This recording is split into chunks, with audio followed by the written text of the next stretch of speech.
আমি মনে করি যে একজন পুরুষ যা পারে সেটা আমিও পারি।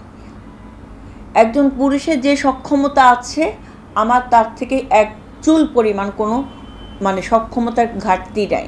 সেই বিবেচনায় আমি রাজপথে চলি, হাঁটি। এবং আপনি যেটা বললেন যে অনেক পুরুষেরা পারেন না কেন? পারছে তো। আমি পারি না এই কথাটা আমি শুনতে চাই না। গত আন্দোলনে আপনি দুর্দান্ত ভূমিকা পালন করেছেন। আপনার মতো আরও অনেক নেতাও সক্রিয় ছিলেন রাজপথে। আপনি কি মনে করেন দলের ত্যাগী যারা যথার্থ মূল্যায়ন তাদের হচ্ছে? আন্দোলনের বাজেট তফসিল নিয়েও কারোর বিরুদ্ধে অভিযোগ উঠেছে। দেখেন, আমি আন্দোলনের যে ভূমিকার কথা বলছেন, আমি একজন সাধারণ কর্মী এবং আমি যে দায়িত্বে আছি আমি সবসময় মনে করি যে আমি আমার সবচেয়ে গুরু দায়িত্বটা আমি আমার ত্যাগ এবং তিতিক্ষা কিংবা দেশপ্রেম এবং জনগণের জন্য আমি আমার জীবনটাকে উৎসর্গ করে দিয়েছি। যেদিন থেকে আমি রাজনীতির পথে হেঁটেছি সেদিন থেকেই। আমি কখনো চিন্তা করি না যে এই পথে চলতে গেলে হয়তো আমার বিপদ আসতে পারে, না আমি এই পথে চলবো না। আমি জানি ওই পথে চললে আমার বিপদ নিশ্চিত, আমি জেনেই কিন্তু ওই পথে হাঁটবো। কারণ আমি যদি না হাঁটি, আমি ওই বিপদগামী পথটা যদি পেরোনোর সাহস না করতে পারি, তাহলে তো আমি সামনের দিকে এগোতে পারবো না। ওই প্রেরণা থেকে আমি কিন্তু আগায় যাই। ঠিক একইভাবে বাংলাদেশের অনেক তরুণ নেতৃত্ব আছেন যারা জীবনের ঝুঁকি নিয়ে পরিবার পরিজনকে ত্যাগ করে এই আন্দোলনের মাঠে সর্বোচ্চ ত্যাগ স্বীকার করে কিন্তু আন্দোলনের মাঠে ছিল। আমরা কার সাথে লড়াই করছি? আমরা তো আওয়ামী লীগের সাথে লড়াই করি নাই, আমরা রাষ্ট্রযন্ত্রের বিরুদ্ধে লড়াই করেছি। আমরা যেখানে পুলিশ প্রশাসনের গুলির মুখে আমাদেরকে দাঁড়িয়ে আমাদেরকে সংগ্রাম করতে হয়েছে, সেখানে যে বা যারা দাঁড়িয়েছেন তারা সর্বোচ্চ বীরের বেশেই কিন্তু সেই মাঠে ছিলেন এবং নেতৃত্ব দিয়েছেন, সফল হয়েছেন। এবং আমাদের এই সফলতা যে পরিমাপ, যেখানে একদিকে রাজনীতির মাঠের নেতৃত্ব কিংবা আন্দোলনের নেতৃত্ব থাকা কিংবা আন্দোলনের মাঠে থাকা, আর একদিকে আপনার আমাদের সিনিয়র নেতারা যারা আমাদেরকে দিক নির্দেশনা দিয়েছেন তারাও কিন্তু এক ধরনের আন্দোলনের ভূমিকায় ছিলেন। একইভাবে দেশনায়ক জনাব তারেক রহমান দেশে না থেকেও তিনি একদম আপনার নির্ঘুম রাত কাটিয়ে তিনি আমাদেরকে সার্বক্ষণিক প্রত্যেকটা ইউনিটে তিনি কথা বলেছেন এই আন্দোলনে যাতে সকলে সক্রিয় থাকে। আমরা সর্বোচ্চ চেষ্টা করেছি। এখন আপনি সবাইকে তো একভাবে মাপতে পারবেন না। একজনের সাহস আছে, সে সাহস করে 4 কদম আগাতে পারবে, আরেকজন হয়তো অল্প সাহস আছে কিন্তু সেও তো পিছিয়ে নাই, হয়তো 2 কদম আগিয়েছে, তাও তো সে পা বাড়িয়েছে। কার জন্য? বাংলাদেশের জনগণের ভোটের অধিকার কিংবা গণতান্ত্রিক অধিকার প্রতিষ্ঠা করার জন্য, জনগণের সরকার প্রতিষ্ঠা করার জন্য। তো সেই দিক থেকে আপনি যে বলছেন যে অনেক বিতর্ক আছে, সব আন্দোলন কিংবা প্রত্যেকটি গণতান্ত্রিক দল কিংবা দেশ রাষ্ট্র সব কিছুর মধ্যে বিতর্ক থাকবে। বিতর্ক সমালোচনা ছাড়া আপনি সফলতা অর্জন করতে পারবেন না। যখনই সমালোচনা থাকবে, বিতর্ক থাকবে, তখনই আপনি মনে করবেন আপনি সঠিক ট্র্যাকে আছেন। তো আমরা সঠিক ট্র্যাকে আছি বলেই আমাদেরকে নিয়ে আপনাদের এত আলোচনা, বিতর্ক, এত সমালোচনার জন্ম আপনারাই দিচ্ছেন, এই অবৈধ সরকার দিচ্ছে। এটাকে আমরা পুরস্কার হিসেবে আমরা গ্রহণ করে নিচ্ছি, সানন্দে গ্রহণ করছি, কারণ এটাই আমাদের আগামী দিনের আন্দোলনের আরও গতি প্রেরণা যোগাবে। আপনি একজন নারী হয়েও সকল প্রতিবন্ধকতা পেরিয়ে যেভাবে রাজপথে থেকেছেন, কিন্তু অনেক পুরুষ নেতাও এ ধরনের সক্রিয়তা দেখাতে পারেনি, কারণ কি? দেখেন, আমি সবচেয়ে প্রথমে আমি বলি যে আমি কখনো জেন্ডার বিভক্ত করতে চাই না। অবশ্যই আমি একজন নারী, কিন্তু তারপরে আমি একজন মানুষ।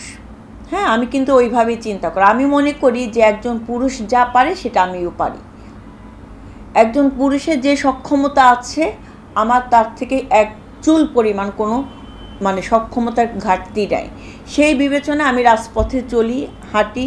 এবং আপনি যেটা বললেন যে অনেক পুরুষেরা পারেন না কেন? পারছে তো। আমি পারি না এই কথাটা আমি শুনতে চাই না। আমি মনে প্রাণে বিশ্বাস করি সবাই পারছে, যার অবস্থান থেকে চেষ্টা করছে, যতটুকু পারছে ততটুকুই দিচ্ছে। কেউ হয়তো উপদেশ দিয়ে দিচ্ছে কিংবা পরামর্শ দিয়ে দিচ্ছে, কেউ হয়তো রাজপথে সক্রিয়তার মাধ্যমে দিচ্ছে, কেউ অথবা অন্য কোনো সহযোগিতার মাধ্যমে আমাদেরকে সহযোগিতা করছে। সব কিছু মিলায়ে আপনি পুরুষ নারী হিসেবে ভেদাভেদ করলে হবে না, কারণ মহান মুক্তিযুদ্ধের সময় অনেক নারীরা কিন্তু আমরা শুনেছি, আমাদের তো তখন জন্ম হয়নি, যে তখন অনেক নারীরা কিন্তু অস্ত্র সামনে যোদ্ধাদের হাতে তুলে দিয়েছিলেন। তারাও কিন্তু নারী মুক্তিযোদ্ধা না, তারাও কিন্তু মুক্তিযোদ্ধা হিসেবে পরিচিত, খ্যাতি লাভ করেছিলেন। তো সেই জায়গা থেকে নারী আর পুরুষের মধ্যে ভেদ না করে আমরা সবাইকে একভাবেই দেখি, এটাই বেটার। 1 জানুয়ারি 2024 চেঞ্জ টিভি পা রেখেছে সুরভিত 6 বছরে। সবার প্রতি নিরন্তর শুভেচ্ছা। changetv.press আগামী 1 জানুয়ারি তার প্রতিষ্ঠা বার্ষিকী। আমি এটা জেনে অত্যন্ত আনন্দিত। আমরা আশা করছি changetv.press মুক্তিযুদ্ধের পক্ষে তারা কথা বলবে, সত্যের পক্ষে কথা বলবে, নিরপেক্ষ বলে কিছু নেই, সবসময় সত্যের পক্ষে থাকবে, এই প্রত্যাশা ব্যক্ত করছি। এর কলা কুশলী সবাইকে অভিনন্দন জানাচ্ছি, এর শ্রোতৃমণ্ডলীকেও অভিনন্দন জানাচ্ছি। 1 জানুয়ারির যেমন অভিনন্দন, একই সাথে চেঞ্জ টিভির প্রতিষ্ঠানের জন্য সবাইকে অভিনন্দন।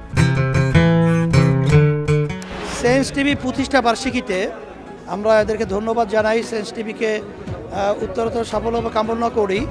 আর সাথে সাথে আমরা বিশেষ করে এদেরকে অনুরোধ করব যেন তারা দেশের পক্ষে এবং বাংলাদেশের জনগণের পক্ষে, ইসলামের পক্ষে, হকের পক্ষে, সত্যের পক্ষে তারা যেন সুন্দর পরিবেশন করতে পারে, এই আশাবাদ ব্যক্ত করি।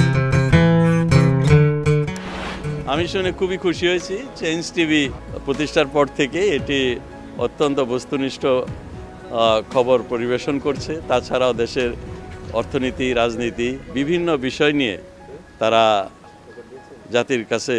জাতির সামনে বিভিন্ন তথ্য তুলে ধরে। আমি মনে করি বাংলাদেশকে আরও উন্নত বিকশিত করার জন্য চেঞ্জ টিভি আরও অবদান রাখবে এবং বাংলাদেশে একটা অন্যতম গুরুত্বপূর্ণ একটা মিডিয়া হিসেবে প্রতিষ্ঠা লাভ করবে। চেঞ্জ টিভিকে আমি তো মেলা দিন ধরে দেখছি।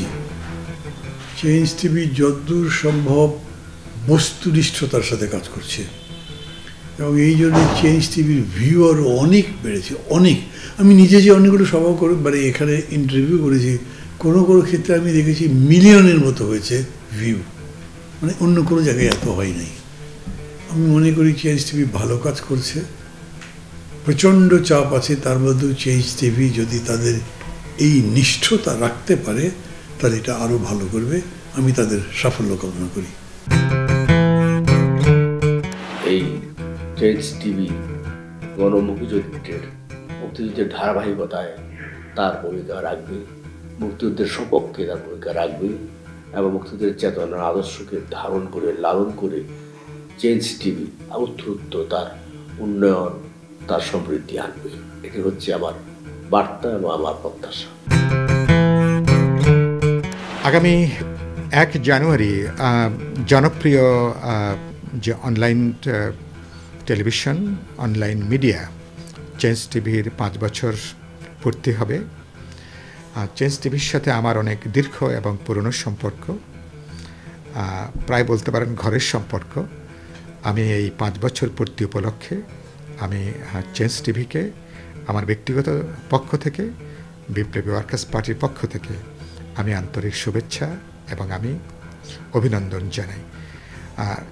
আমাদের এখানে গণমাধ্যমকে বলা হয় 4th স্টেট। একসময় ধরুন বিচার ব্যবস্থার প্রতি মানুষের একটা শেষ ভরসার জায়গা ছিল।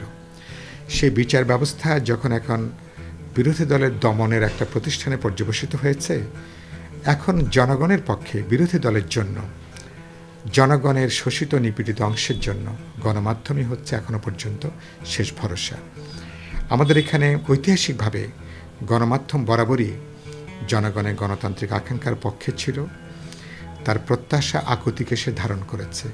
আমি বিশ্বাস করি চেঞ্জ টিভি তার এই ৫ম বছরে নতুন করে আবার গণমানুষের পক্ষে তার অঙ্গীকার ব্যক্ত করবে।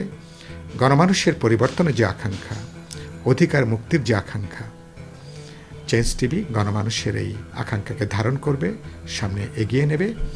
আমি এই উপলক্ষে ৫ম বছরের পূর্তি উপলক্ষে আমি আরেকবার আমার পক্ষ থেকে, পার্টির পক্ষ থেকে শুভেচ্ছা, অভিনন্দন এবং ভালোবাসা জানাই। আশা করি আগামী দিনগুলোতেও আপনারা আরও সক্রিয়, আরও বলিষ্ঠভাবে আপনারা আপনাদের পেশাদারিত্ব নিয়ে আপনারা ইতিমধ্যে যে ভালোবাসা অর্জন করেছেন সেটাকে সম্বল করে আপনারা সামনে এগিয়ে যাবেন। আমি চেঞ্জ টিভির জন্য আমার অপার ভালোবাসা